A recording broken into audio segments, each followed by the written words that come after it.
ശരിക്കും Indian cricket നായകൻ എന്ന് പറയുമ്പോൾ ശരിക്കും വലിയൊരു വില തന്നെയാണ് എല്ലാവരും അതിന് നൽകുന്നത്.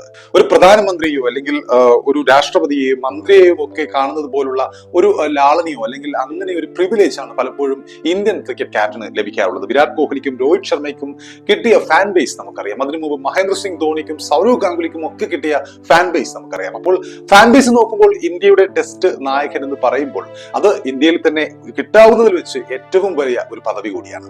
അപ്പോൾ ഇന്ത്യയുടെ യുവനായകനായി ശുഭ്മാൻ ഗിൽ അധികാരമേറ്റപ്പോൾ, അതായത് തന്റെ കൂടെ കളിച്ചിരുന്ന തന്നെക്കാൾ പ്രതിഭയുണ്ട് എന്ന് ആ സമയത്ത് മാധ്യമ ലോകവും മറ്റുമൊക്കെ വാഴ്ത്തിയിരുന്ന, ക്രിക്കറ്റ് പണ്ഡിറ്റുകളും ഒക്കെ വാഴ്ത്തിയിരുന്ന പലരും പല വഴിക്കായി ഇടറി വീണപ്പോൾ സാറ ടെണ്ടുൽക്കറുടെയും അതുപോലെ സാറ അലി ഖാന്റെയും ഒക്കെ പേരുകൾ അദ്ദേഹത്തിന്റെ പേരിനൊപ്പം ചേർത്തുകൊണ്ട് ഗോസിപ്പുകളായി ഇറങ്ങിയിരുന്ന സമയത്തും ഏറ്റവും പ്രധാനപ്പെട്ട രീതിയിൽ അദ്ദേഹം ബാറ്റ് കൊണ്ട് റൺസ് നേടുകയും തന്റെ സ്ഥാനം ടീമിൽ അരക്കിട്ടുറപ്പിക്കുകയും ചെയ്യുകയായിരുന്നു. പിന്നീട് നമുക്കറിയാം വിരാട് കോഹ്ലി കിങ് ആണെങ്കിൽ ഇത് നമ്മുടെ പ്രിൻസ് എന്ന രൂപത്തിൽ അദ്ദേഹം സെഞ്ചുറികൾ വാരി കൂട്ടുന്ന അവസ്ഥയിലായിരുന്നു ഒരു ഘട്ടത്തിൽ. ഇപ്പോൾ 25 വയസ്സിനുള്ളിൽ 26 വയസ്സ് തികയുന്നതിന് മുമ്പ് 16ഓളം സെഞ്ചുറികൾ അദ്ദേഹം നേടിയിട്ടുണ്ട്. അതായത് വിരാട് കോഹ്ലി നേടിയതിന്റെ അത്രയും സെഞ്ചുറികൾ ആ ഒരു ചെറിയ പ്രായത്തിൽ തന്നെ അദ്ദേഹം നേടിക്കഴിഞ്ഞിരിക്കുന്നു.